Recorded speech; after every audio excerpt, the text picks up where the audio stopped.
हरिओम। भविष्य फल इस दैनिक कार्यक्रम में मैं डॉक्टर प्रकाश वाघ सिटी न्यूज चैनल पर आप सभी दर्शकों का बहुत बहुत स्वागत करता हूँ। हमेशा की तरह कुछ न कुछ नया बताने की प्रेरणा रहती है और दर्शकों को कुछ न कुछ विशेष सुनने का एक उत्साह भी रहता है। बस इसी कड़ी में आज हम एक बहुत ही महत्वपूर्ण विषय अशून्य शयन व्रत पर दृष्टि डालने वाले हैं। हमने गुरु पूर्णिमा का पर्व मनाया बहुत ही श्रद्धा, विश्वास और गरिमा के साथ। हमने गुरुओं को हृदय में स्थापित भी कर दिया। ओम वंदे उमापति गुरु गुरु सुरु गुरु, तुम उमापति हो गुरु। वंदे जगत कारणम, सारे विश्व के लिए कारण हो तुम गुरु। वंदे पन्नग भूषणम, सबके लिए भूषण हो। वंदे पशु नाम पतिम, हमें पशुत्व से बचाते हो। वंदे सूर्य शशांक वही नयनम, हमें सूर्य की तेज में जीना, अपने लक्ष्य को पाना और एक विश्वास के साथ जीना सिखाते हो। वंदे मुकुंद प्रियम, और हमारे लिए प्रियजन सखा बनते भी रहते हो। वंदे भक्त जनाश्रयम च वरदम, और भक्तों के लिए तुम आश्रय स्थल भी हो, ऐसा भी हमें विश्वास देते हो। वंदे शिव शंकरम, साक्षात आप शिव स्वरूप हो, शंकर स्वरूप हो। हमारे लिए एक भोले मन का बल बोले तो गुरु तत्व है। बस इस गुरु पूर्णिमा के दूसरे दिन आषाढ़ कृष्ण प्रतिपदा को मनाया जाता है अशून्य शयन व्रत। इसमें दो शब्द है, अशून्य और शयन। खासकर यह व्रत गुरुओं के लिए होता है, जो गुरु पूर्णिमा के दूसरे दिन बाद विशेषकर मनाया जाता है। इस व्रत की खासियत यह है कि जैसे गुरु के खास लोग होते हैं, उनके आयोजक, उनके प्रचारक, उनके दानदाता, वो सदा उनके स्मृति में रहते हैं और अपने खास लोगों को कुछ विशेष देने का, उनके शत्रुनाश की योजना करने का, उनकी प्रगति के अड़चनों को दूर करने का, उनके आत्मविश्वास को वृद्धिंगत करने का, या उनके लिए कोई संकल्प करने का जो दिन होता है, वह विशेष दिन या अशून्य शयन व्रत होता है। यह सबको लाभदायी होता है। मानो किसी युद्ध के बाद सब तरफ लाशें गिरी हो, उसमें खोजते हैं हम कि जिंदा कौन है। बस इसी तरह गुरु सुबह सुबह 3:40 से 4:05 तक नींद से कौन जगा है, यह देखते हैं और उसे वो प्रेरणा देते हैं कि तुम गुरु मंत्र को जपो, गुरु को याद करो, गुरु के स्मृति में रखो। अन्यथा अगर किसी व्यक्ति के पास विचार धन का एक धन है, विचार का धन है, तो वो साहित्य का भी निर्माण कर सकता है, कोई कविता भी लिख सकता है, या आने वाले दिन के लिए कोई विशेष योजनाएं भी बना सकता है। यह भी एक तरह की गुरु कृपा होती है। बस इसी तरह अशून्य शयन व्रत के दिन गुरु सबको आशीर्वाद देकर, दर्शन देकर, प्रसाद देकर अपने खास वैयक्तिक चिंतन में व्यग्न हो जाते हैं। सभी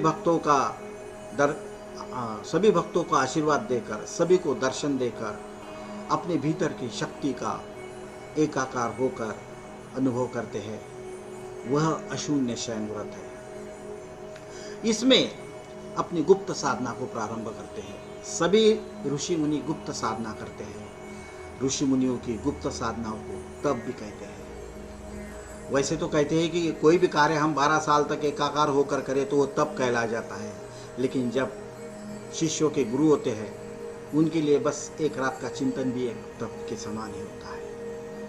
उसके बाद होता है गुप्त कर्म, हमारा जो संसार है। गुप्त दान तो सिर्फ विद्वान ही करते हैं। काया, वाचा, मन, बुद्धि, शरीर या धन से हर चीज सार्थक लगाते हैं गुप्त रूप से, वो गुप्त दान होता है। और आखिरी में आता है गुप्त धन, जिसे कहते हैं ध्यान। यही अशून्य शयन व्रत में एक विष्णु स्वरूप, विष्णु के जैसा रूपांतरण, जैसे विष्णु क्षीर सागर में निवास करते हैं, वहाँ पे प्रथम कक्षा में ज्येष्ठ लोग बैठते हैं, जगत गुरु, शंकराचार्य, महामंडलेश्वर, विद्वान आदि आदि। लेकिन हर व्यक्ति अपने अपनी जगह पे तप से कोई कम नहीं होता, उसका तपोबल कभी कम नहीं होता। उसी तरह अशून्य शयन व्रत में अपने गुप्त कर्म, गुप्त दान, गुप्त पूजन और गुप्त ज्ञान को लेकर ऋषि अपने चिंतन में रहते हैं और उसके वाइब्रेशंस, उसके तरंग, उसका हीलिंग सभी शिष्यों तक पहुंचता है। सबको आभास होते रहता है, क्योंकि गुरु हर शिष्य को दृष्टि से अपने हृदय में स्थापित कर लेते हैं। फिर उस दृश्य में एकाकार होकर हमारे आंखों में आशीर्वाद स्वरूप अपनी प्रबल प्रार्थना से, अपने संकल्प शक्ति से कुछ डालते हैं। वही है अशून्य शयन। इस दिन ईश्वरत्व का अनुभव हर भक्तों को कराने का गुरु का प्रयास होता है। ज्ञान स्वरूपम शिवोहम शिवोहम, आनंद स्वरूपम शिवोहम शिवोहम, प्रेम शांति शक्ति स्वरूपम शिवोहम शिवोहम। कहते हैं जिसमें ज्ञान है, शांति है, शक्ति है, आनंद है, प्रेम है, वही ईश्वर है। और यह गुण जिस शिष्य में नजर आते हैं उसमें परमेश्वर का वास भी समझा जाता है। यह गुण जहाँ कहीं भी किसी भी व्यक्ति में हो, वो अपने अपनी जगह पे अलौकिक और कल्याणकारी सबके नज़र में होता ही होता है, क्योंकि उसमें ईश्वरी गुणों का निवास होता है। उसकी वाणी में करुणा दिखती है, उसकी दृष्टि में पवित्रता दिखती है और उसके कृति में सौजन्य, जिससे व्यक्ति भावातीत होकर नतमस्तक हो जाता है, चरण छूने को मजबूर हो जाता है, चाहे फिर उसकी उम्र कुछ भी हो। इस परमेश्वर के बाद आता है तीसरा परमात्मा तत्व। गुरु चाहते हैं कि अपने शिष्यों का आत्मोद्धार हो, क्योंकि हर व्यक्ति के जीवन में जो भी घटित होता है उसके आत्मा के प्रभाव से होता है। इसका किसी को कोई पता नहीं होता, क्योंकि हर रोज जो उसके सामने कोई घटना आती है, वस्तु आती है या परिस्थिति आती है, उसके साथ संवाद करते रहता है वो, लेकिन उसके साथ योग का जो प्रभाव रहता है, जो उसका फलस्वरूप आता है, वो उसके जीवन को आगे बढ़ाता है कि मैं हर वस्तु के साथ कैसा व्यवहार करता हूँ, हर व्यक्ति के साथ कैसा पेश आता हूँ और मैं मेरे परिस्थिति का कैसे स्वीकार करता हूँ। यही आत्मबल का एक सूक्ष्म स्वरूप कहला जाता है, जो घेरंड संहिता, रावण संहिता या बड़े बड़े विद्वानों ने, रामकृष्ण परमहंसों ने, आचार्य ओशो या मेरे पढ़ने में जितने भी बायोग्राफीज आई है, मैंने इसी तरह का उसका सार स्वरूप लिया है। इसके बाद परमात्मा तत्वों को 4 रूपों में बताया गया है। जैसे हम संतरा छीलते हैं ना, बाहर का कवर निकालते हैं, फिर एक एक फोड़, फिर उस फोड़ के अंदर के कंगूरे और आखिर में रस। बस इसी तरह के परमात्मा तत्व की 4 परतें खुलती है अशून्य शयन व्रत के दिन। पहली परत होती है नारी। परमात्मा तत्व की पहली परत होती है नारी। हर व्यक्ति किसी न किसी नारी से किसी न किसी रूप में जुड़ा रहता है, चिंतन में रहता है, संपर्क में रहता है और उसके ध्यान में रहता है। दूसरी परत होती है हमारे स्वभाव का दोष, जो हमें हर जगह पे अड़चन बना रहता है या एक समाधान का हिस्सा बना रहता है। जिन्हें अच्छे स्वभाव का वरदान प्राप्त होता है वो बहुत ही ज़्यादा प्रसन्नता की उपलब्धि अपने जीवन में कराते हैं, लेकिन ज़्यादातर लोगों को स्वभाव दोष एक अड़चन पर महसूस होती है और उन्हें भाषा के ज्ञान के अभाव में अपने स्वभाव को श्रेष्ठ बनाने में कठिनाई होती है। ऐसे काफ़ी लोगों को अपने स्वभाव दोष की वजह से बहुत सारे गर्तों में उलझना पड़ता है और समस्याएं बढ़ती जाती हैं। परमात्मा तत्व की तीसरी परत होती है हमारी आदतें। हमारी आदतें तय करती है कि हमारे साथ कैसे लोग आएंगे, कैसे पेश आएंगे, हमें फिर से कोई मिलेगा कि नहीं, हमारे साथ किस तरह से लोग व्यवहार करेंगे। ये तो बाहर का हो गया, लेकिन हर व्यक्ति अपनी खुद के कुछ आदतों से परेशान रहता है। बहुत कठिन होता है अपनी आदतों में बदलाव करना। जिनको अच्छी आदतें हैं वो तो बहुत ही भले गुरु कृपा विलासी, गुरु कृपा प्राप्त कहलाएंगे, लेकिन जिनको अपनी आदतें समस्या के रूप में अपने सामने हैं, कोई खाने पीने की आदत, कोई उल्टा सीधा पेश आने की आदत, समय को टाल मटोल करने की आदत, कई आदतें अपने बुरी आदतों में आती हैं। उसको अपने जीवन के अनमोल क्षणों को गंवाने का योग प्राप्त होता है। वो अपने जीवन के उस क्षण श्रेष्ठ का अमृत पान नहीं कर पाते, क्योंकि हमारी बुरी आदतें हमें विष के करीब ले जाती है, अमृत से दूर रखती है। चौथी परमात्मा की परत बताई गई है, हमारा जय या पराजय। जिन्हें जय मिला वो आनंद की लहरों में खुश रहते हैं, लेकिन जो पराजित है वो प्रतीक्षा की पीड़ा के साथ साथ एक आत्मग्लानि में जाकर डूबते हैं। और पता नहीं उनके भीतर का आत्मबल सूरज की रोशनी की तरह उन्हें फिर से विश्वास देगा या फिर से लड़ने की प्रेरणा देगा या वही रोक देगा। लेकिन जीवन में हमारे जय और पराजय बहुत बड़े परिवर्तन का एक साक्षी बना रहता है। यही चार परतें जीवन भर खुलती रहती है और व्यक्ति उसमें सुलझा उलझा रहता है, अपने समझ का विस्तार करता रहता है, अपने लिए एक फिलॉसफी, एक तत्व ज्ञान को धारण करते रहता है और उसी को रटते रटते रटते रटते अपने जीवन का एक वैल्यूएशन बनाए रखता है। फिर अगर उस पर कोई बायोग्राफी बनाई जाए तो वो निश्चित मार्गदर्शक होगी पिछले पीढ़ी के लिए, लेकिन उसका जीवन तो बड़े ही कष्ट और संघर्ष से बीतता है। ऐसे ही अपने कष्टमय शिष्यों के लिए गुरु अशून्य शयन व्रत के दिन प्रायश्चित या पश्चाताप भी करते हैं, उनके लिए प्रार्थनाएं करते हैं, उनके लिए उनके नाम से संकल्प यज्ञ आयोजन करते हैं। भला ही उसके बदले में वो कोई दान दक्षिणा सेवा लेते हो, लेकिन ऐसे ही ये चार परतें उसके जीवन की खुलती रहे। हर परत पे वो अपने को मजबूत साबित करे, इसके लिए गुरु हर व्यक्ति का सखा, मित्र, परम सखा, परम हितैषी, शुभ चिंतक के रूप में खुद को प्रस्तुत करने की कोशिश करता है।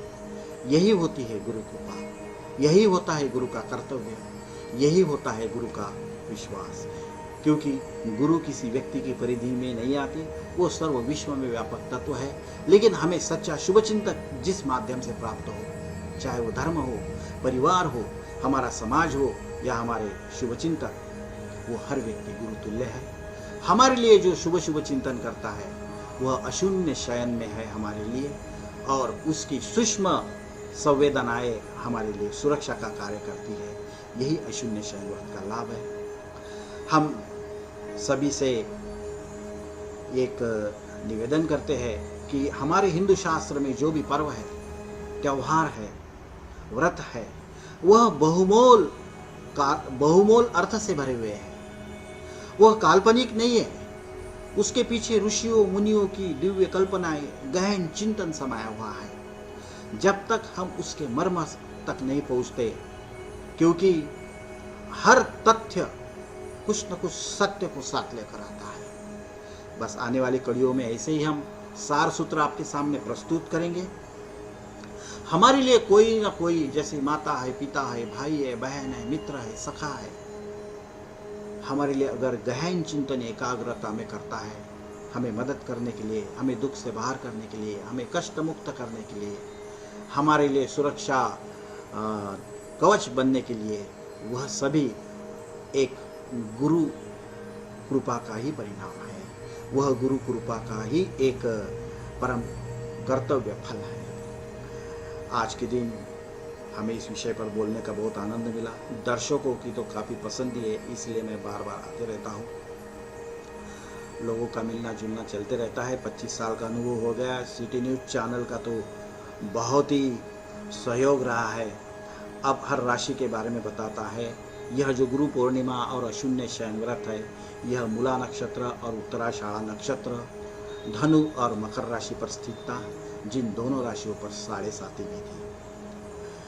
इस पूर्णिमा को हमने एक कोरोना पर्व के साथ साथ हमने गुरु पूर्णिमा पर्व मनाया है। अभी कोरोना तो बढ़ते जा रहा है, उसके लिए हम एक आपको सुरक्षा कवच बताते हैं। जो राजस्थान के जानवर लेके जंगल में निवास करने वाले, झोपड़ियाँ डाल के रहने वाले लोग रहते हैं, वह अपने झोपड़ियों में सांप बिच्छू कुछ न आए, इसलिए हींग और कपूर का पानी अपनी झोपड़ियों के बाहर डालते हैं, जिसके वजह से उनकी झोपड़ियाँ जीव जंतु कीटकों से सुरक्षित रहती है। अगर किसी के घर में सांप बिच्छू चींटियाँ मक्खियाँ ज़्यादा आती है, छिपकलियाँ आती है, वह भी अपने घर के बाहर हींग और कपूर का पानी अगर डालते हैं बाहर से, तो उनके घर को सुरक्षा हो जाएगी। दूसरी बात, कोरोना से अगर हमें रक्षण करना है, क्योंकि सिर्फ सुरक्षा हमारे हाथ में है, हम हाथ तो धो रहे हैं, मास्क भी लगा रहे हैं, हमने काफ़ी अच्छी आदतें स्वीकार की है, हिमालय के शांति का अनुभव हम हमारे घर में ले रहे हैं, हमने हर घर को हमारे होटल बनाए रखा हुआ है, परिसर को हम साफ सुथरा कर रहे हैं, देश के प्रति प्रार्थना भी कर रहे हैं और रोज़ की खबरें सुन के थोड़ा डर भी रहे हैं। लेकिन इसके साथ साथ एक प्रयोग बताता हूँ जो आपके शरीर की रक्षा करेंगी, आपको कोरोना से बचाएगा। सरसों का तेल लेना, सरसों के तेल में कपूर, फिटकरी और सेंधा नमक डाल के रखना, उसको नहाने से पहले पूरे शरीर को मलना और घिस घिस के स्नान करना। उसके बाद साबुन लगा के अगर आप स्नान करते हो तो आप देखेंगे कि आपके बाह्य शरीर में काफ़ी अच्छा बदलाव आया है। आपकी खास खुजली तो दूर हो ही जाएंगी, आपकी अनावश्यक बुरी आदतें इधर उधर छूने की है वो भी बंद हो जाएंगी, आपको एक अलग ही महसूस होगा और कोई भी मक्खी भी आपके शरीर पे नहीं बैठ रही, न चींटी बैठ रही, ऐसा भी आपको महसूस होगा। हम अंदाज़ा इस पे से लगाते हैं कि हम कोरोना से भी इससे रक्षा कर सकते हैं। जो भी इच्छुक है इसे कर सकते हैं। चलो, आप लोगों के सामने आज इतना ही। कल होंगे आपसे फिर मुलाकात, बस इसी वक्त इसी समय सिटी न्यूज़ पर। देखते रहिएगा सिटी न्यूज़ चैनल citynews.net.in पर या अमरावती सिटी न्यूज़ पर। मेरे इस वीडियो को आप कभी भी देख सकते हैं। हरिओम तत्सत।